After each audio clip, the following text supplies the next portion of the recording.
मात्र भक्त को ही भगवान से मिलने की व्याकुलता नहीं होती, कभी कभी भगवान भी अपने भक्त से मिलने के लिए व्याकुल हो जाते हैं। ध्रुव जी आगे बढ़े तो भगवान ने आगे बढ़कर ध्रुव जी को अपनी गोद में बिठा लिया। और आज भगवान ने जब ध्रुव जी को अपनी गोद में बिठाया, ध्रुव जी को परमानंद की अनुभूति हुई, ब्रह्मानंद की अनुभूति हुई। कहाँ ध्रुव जी सांसारिक पिता का प्रेम प्राप्त करने के लिए विलाप कर रहे थे, भौतिक पिता के वात्सल्य से वंचित ध्रुव को आज जगत पिता की गोद प्राप्त हो गई। जरा विचार करके देखो, जब सांसारिक पिता की गोद में बैठकर बालक को इतना संतोष होता है, तो जब जगत पिता ने ध्रुव जी को अपनी गोद में बिठाया होगा तो ध्रुव जी को कितना आनंद प्राप्त हुआ होगा।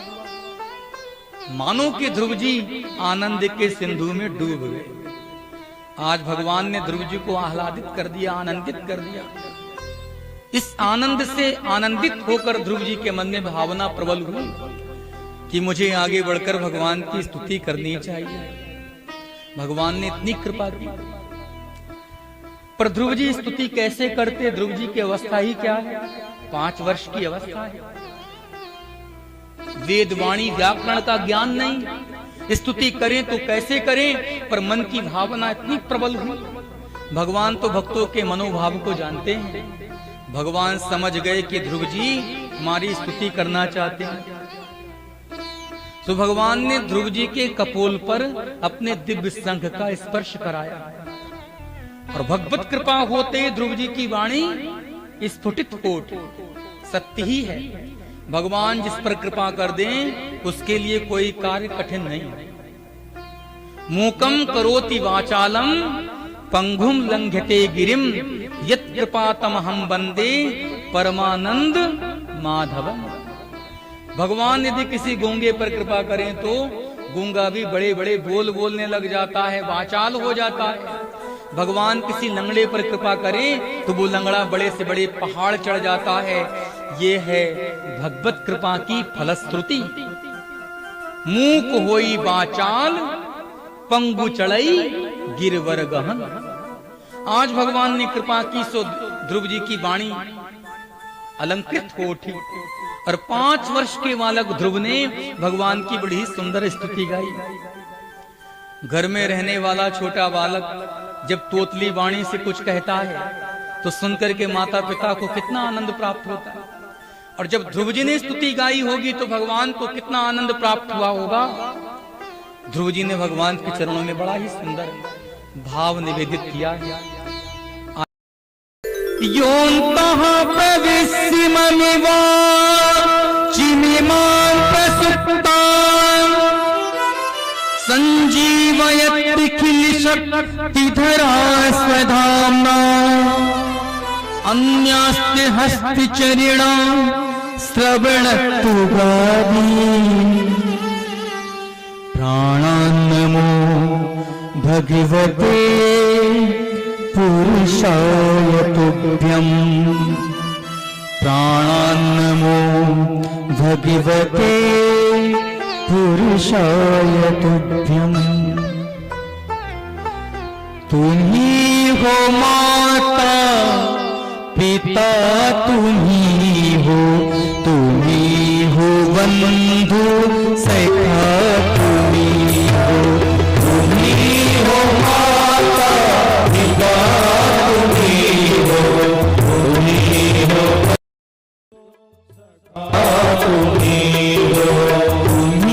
हो माता पिता, तुम्ही हो बंधु सखा, तुम्ही हो माता पिता, तुम्ही हो बंधु सखा, तुम्ही हो।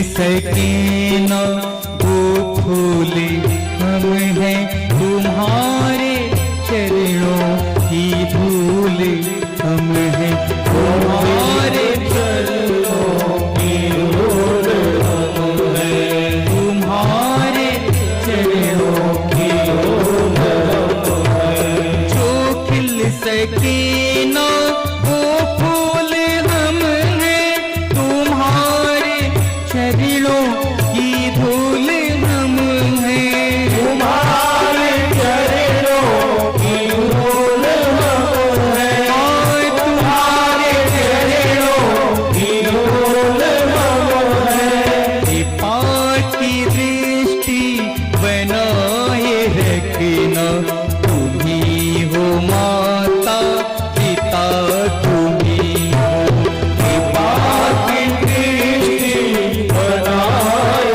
रखना तुम्ही हो माता पिता तुम्ही हो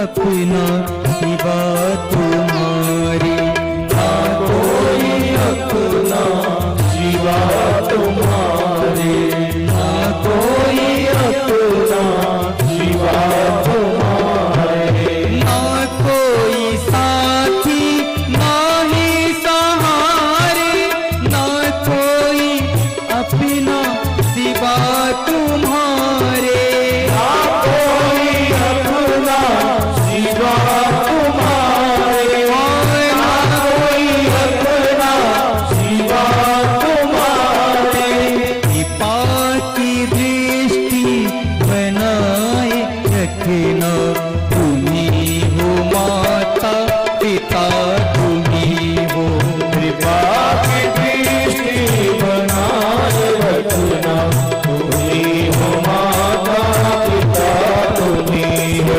नारायण नारायण नारायण नारायण नारायण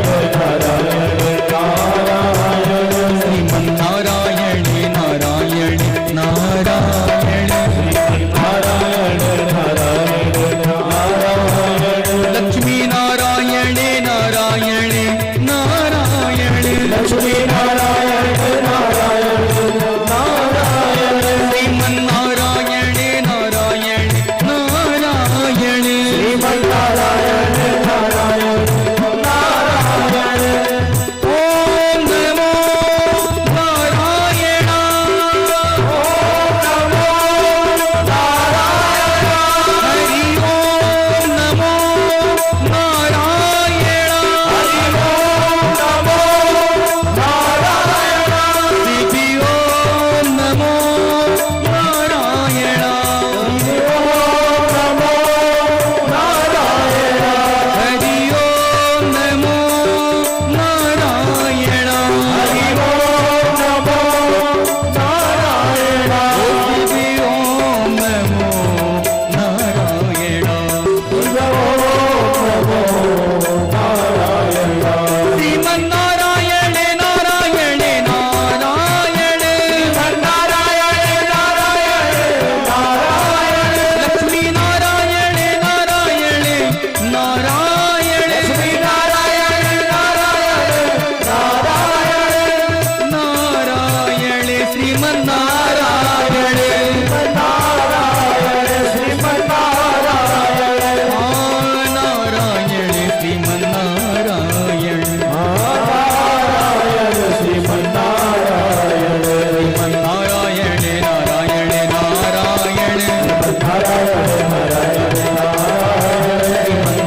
से भगवान की स्तुति गाई।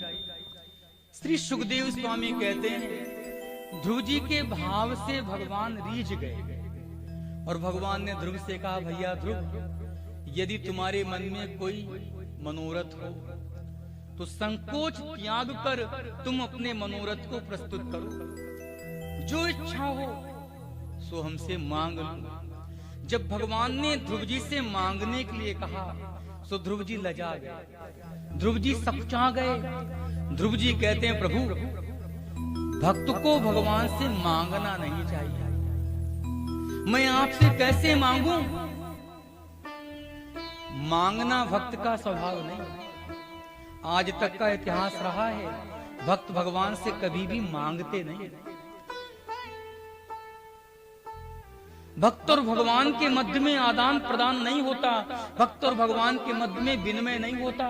लेन देन तो बनिया करता है, मैं कोई बनिया नहीं हूं। नस भृत्या सबई बणिक, मैं कोई बणिक नहीं हूं, मैं तो आपका दास हूं, आपका सेवक हूं, आपका भक्त हूं, आपके चरणों का किंकर हूं।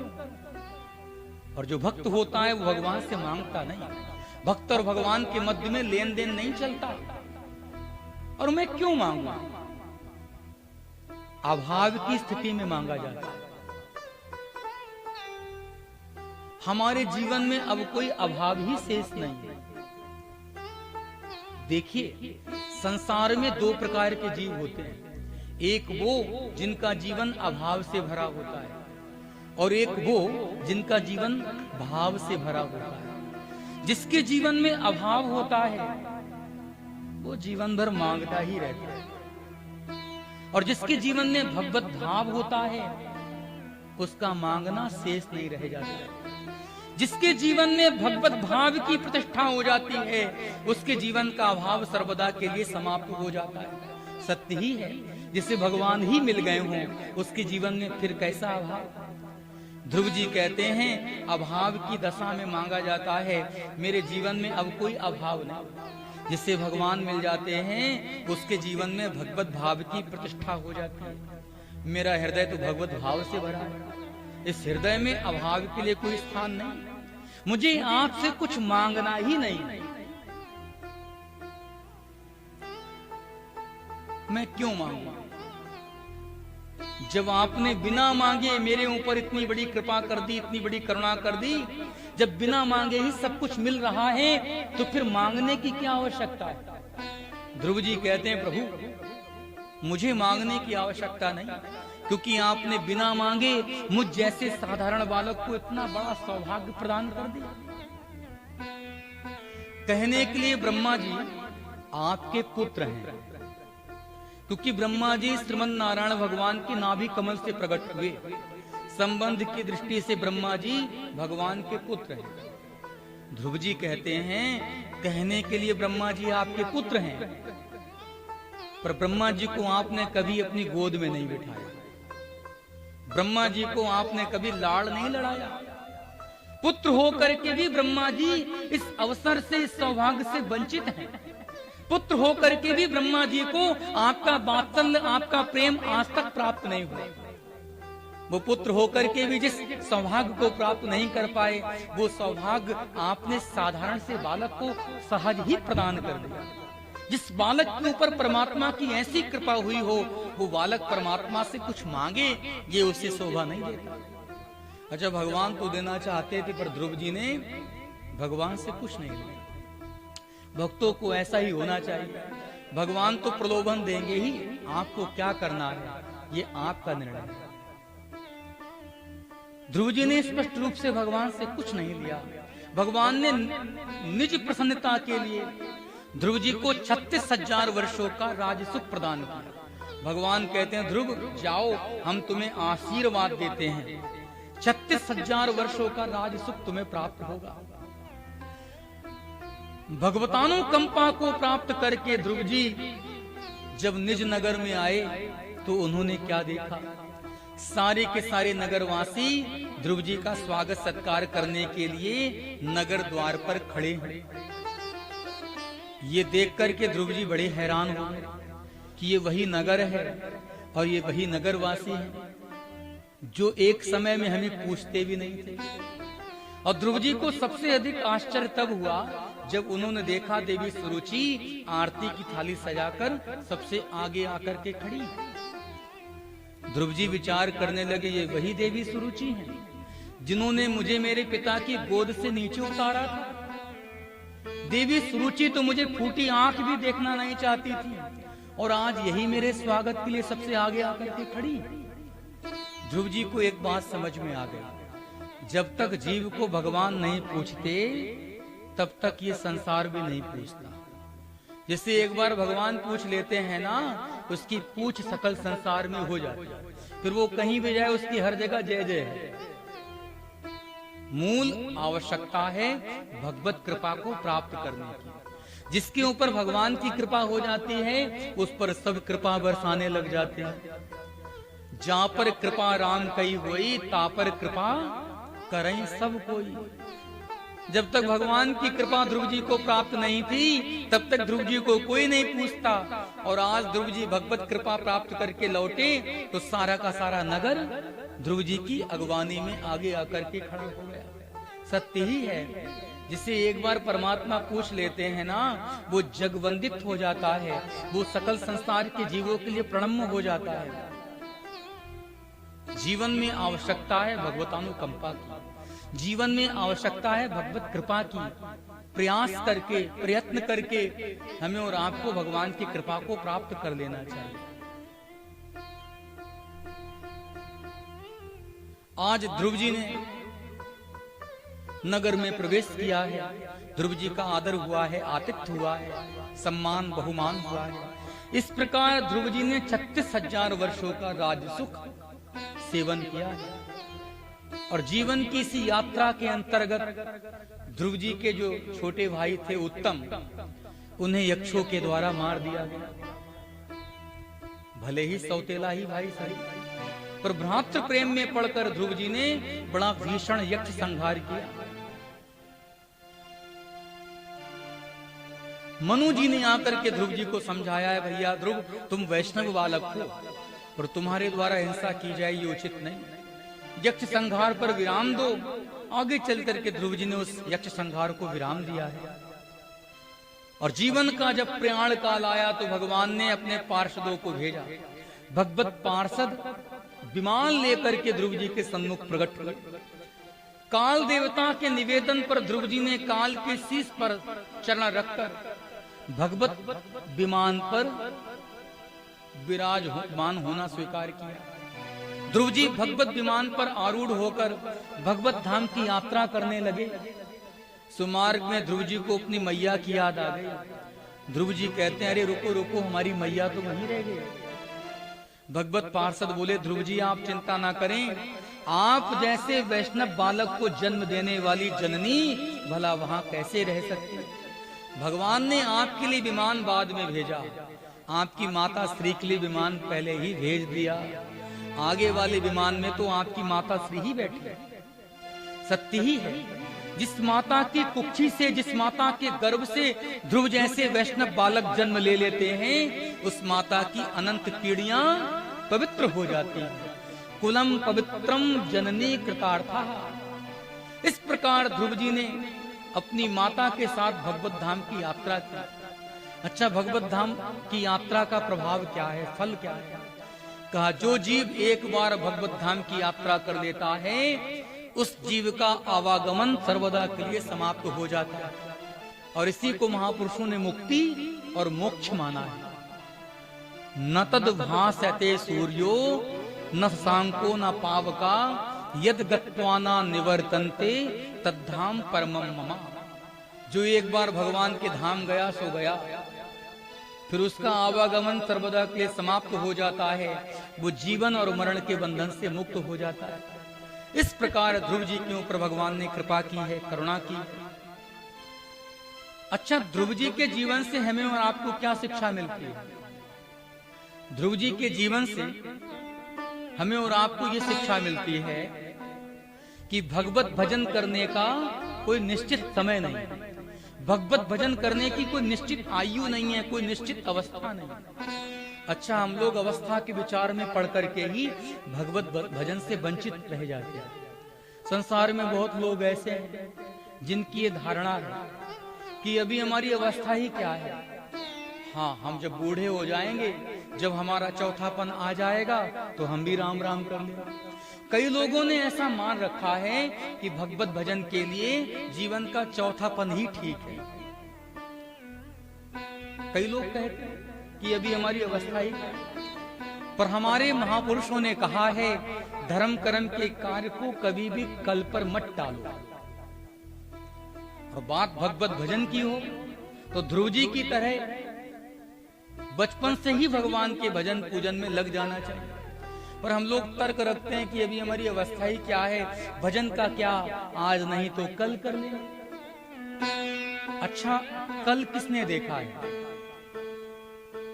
कल होगा या नहीं होगा कौन जानता है। भगवत भजन को कभी भी कल पर नहीं टालना चाहिए। पहले के बूढ़ बुजुर्ग कहा करते थे, कल करे सो आज कर, आज करे सो अब, पल में प्रलय होत है बहुर करोगे कब। जो कल करना है सो आज करो, जो आज करना है सो अब करो। प्रलय तो पल भर में हो जाता है। इसलिए धर्म कर्म के कार्य को कल पर मत छोड़ो। पर आजकल के प्रमादी लोगों ने, बुद्धिमान लोगों ने दोहा बदल दिया। आजकल के लोग क्या कहते हैं? आज करे सो कल कर, कल करे सो परसों। इतनी जल्दी क्या पड़ी है जब जीना है बरसों। हमारा कल होगा या नहीं होगा ये कोई नहीं जानता। धर्मशास्त्र कहते हैं, निश्वासो नहीं विश्वासो कदा रुद्धो भविष्यति। हमारी ये श्वास कब रुक जाए कौन जानता है। और एक बात, कल और काल ये दो शब्द हैं, कल और काल। अच्छा, अधिक अंतर भी नहीं, बस एक मात्रा का अंतर है, कल और काल। हमारा कल ही हमारा काल बन जाएगा और हमारा कल ही हमारा काल बन जाता है। इसलिए भैया, धर्म कर्म के कार्य को कल पर मत छोड़ो। जीवन का चौथापन आ जाएगा, जीवन में बढ़ोतरी आ जाएगी, तब राम राम करेंगे, तब भजन करेंगे। ऐसा विचार मन से निकाल दो। भजन करना है तो स्वस्थ शरीर से करो। अच्छा, हम लोग भजन कब करते हैं? जब आंखों से दिखाई नहीं देता, कानों से सुनाई नहीं देता, मुख से बोलते नहीं बनता, शरीर की इंद्रियां शिथिल हो जाती हैं, तब हम लोग चारपाई पर बैठ करके राम राम करने में लगते हैं। बुढ़ापे में राम राम नहीं कहा जा सकता। बुढ़ापा बहुत बुरा होता है। जीवन की जर्जर अवस्था में राम राम कहना भी कठिन है।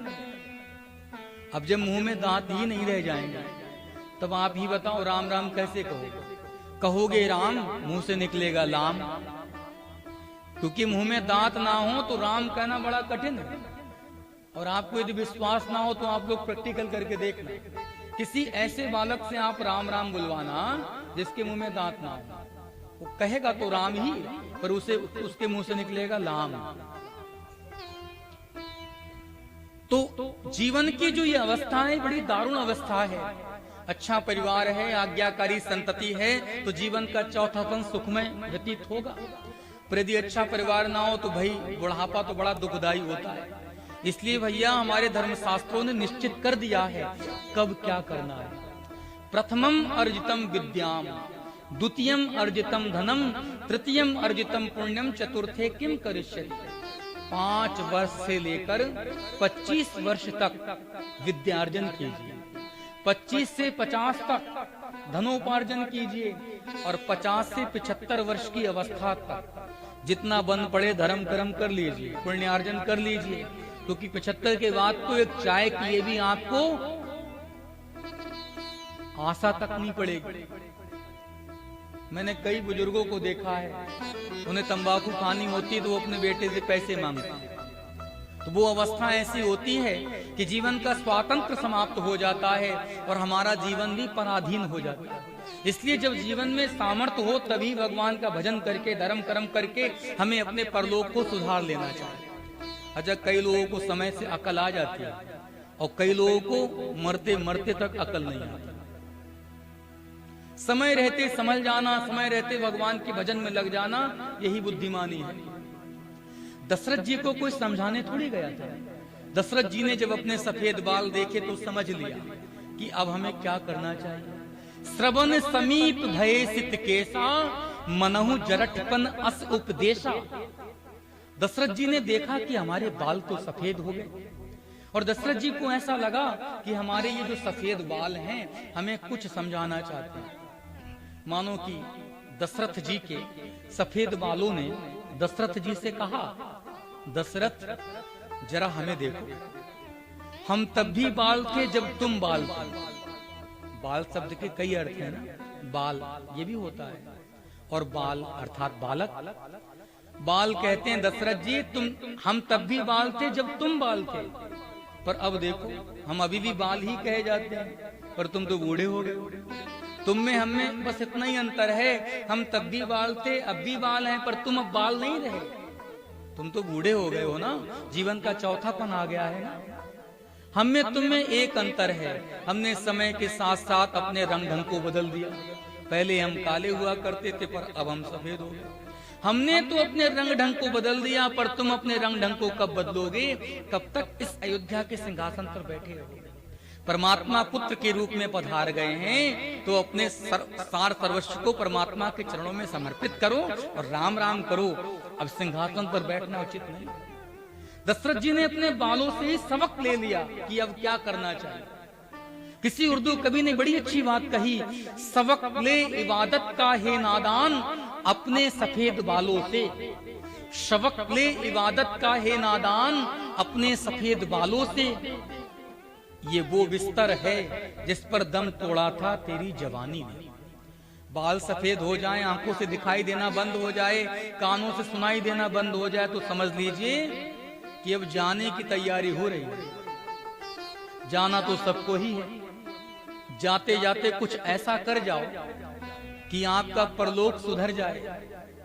कबीरा जब हम पैदा हुए जग हंसे हम रोएं, ऐसी करनी कर चलो कि हम हंसे जग रोएं।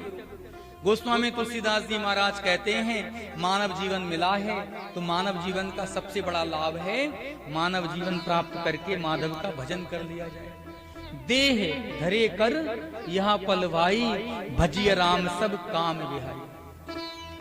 हम लोगों को भगवत भजन करके अपने परलोक को सुधारना चाहिए। इस संसार के पंच प्रपंच में फंसे रहना अच्छी बात नहीं। भोले बाबा कहते हैं ये संसार तो स्वप्न है। उमा कहाऊं मैं अनुभव अपना, सत हरि भजन जगत सब सपना है।